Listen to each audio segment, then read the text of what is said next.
ஓம் நமச்சிவாயா. இந்த பதிவில் நம்ம என்ன பார்க்க போகிறோம்னு பார்த்தீங்கன்னா, நினைத்தவரை வசியம் செய்யும் எளிய தாந்திரத்தை பற்றி தான் பார்க்க போகிறோம்.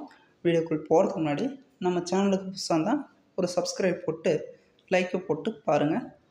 வீடியோ பயனுள்ளதாக இருக்கும்.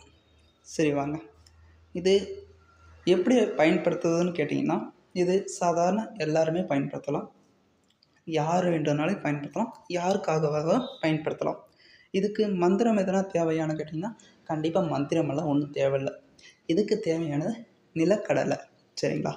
இந்த நிலக்கடலை நிறைய சக்தி இருக்குதுன்னு எல்லாம் சொல்லி கேள்விப்பட்டிருப்பீங்க.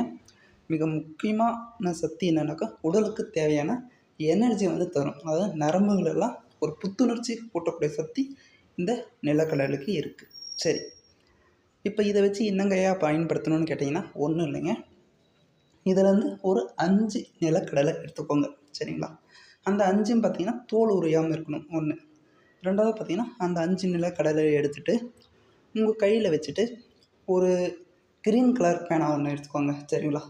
க்ரீன் கலர் பேனாவில் நீங்கள் யாரை வசியம் செய்யணும்னு நினைக்கிறீங்களோ, அதாவது உங்களுக்கு யார் பிடிச்சிருக்குன்னு நினைக்கிறீங்களோ, ஆணாக இருந்தாலும் சரி, பெண்ணாக இருந்தாலும் சரி, யாராக இருந்தாலும் பரவாயில்ல, அவங்களுக்கு பேரை மட்டும் உங்கள் கையில் எழுதிக்கோங்க. முக்கியமாக வலது கை யூஸ் பண்ணணும். சரிங்களா? எழுதிட்டு அதுக்கப்புறம் அந்த கையை அப்படியே மடித்து வச்சுக்கோங்க. சரிங்களா? மடித்து வச்சுட்டு அவங்களுடைய பேரும் உங்களுடைய பேரும், சரிங்களா, அவங்களுடைய பேரும் உங்களுடைய பேரும் சேர்த்தபடி ஒரு 108 முறை சொல்லிவிட்டு அதை காலையில் வெறும் வயிற்றில் போட்டுக்கோங்க. சரிங்களா? இது மாதிரி 48 நாள் செஞ்சிங்கன்னா கண்டிப்பாக நீங்கள் நினச்சது நடக்கும். சரிங்களா?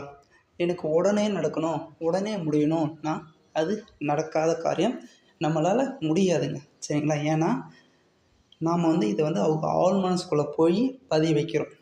அதனால் அந்த எண்ணங்களுக்கு சக்தி இருக்குது. நீங்கள் சொல்ல சொல்ல உங்களை அறியாமே அவங்க உங்கள் வசமாக மாட்டிக்குவாங்க. சரிங்களா? இதுக்கு நாள் புதன்கிழமை காலையில் 5 to 6 இந்த டைமில் தான் யூஸ் பண்ணணும். ஏன்னா புதனுக்கு அறிவுக்கு மிக தொடர்பு இருக்குது. அது இல்லாத 5ன்றது புதனுக்கு மிகவும் பிடிச்சது. ஸோ அந்த 5க்கு 6க்கும் இடையில் இதை செய்யுங்க, நல்லது நடக்கும். டெய்லியும் காலையில் எப்போ செஞ்சாலும் ஃபஸ்ட்டு முறை செய்கிறவட்டுக்கு மட்டும் புதன்கிழமை காலையில் செய்யுங்க, மிகவும் நல்லது. இது மாதிரி பதிவுகளை தொடர்ந்து கேட்கணும், பார்க்கணும், நீங்களும் நல்லது நடக்கணும்னு நினச்சிங்கன்னா நம்ம சேனலை சப்ஸ்கிரைப் பண்ணி வச்சுக்கோங்க. நன்றி, வணக்கம்.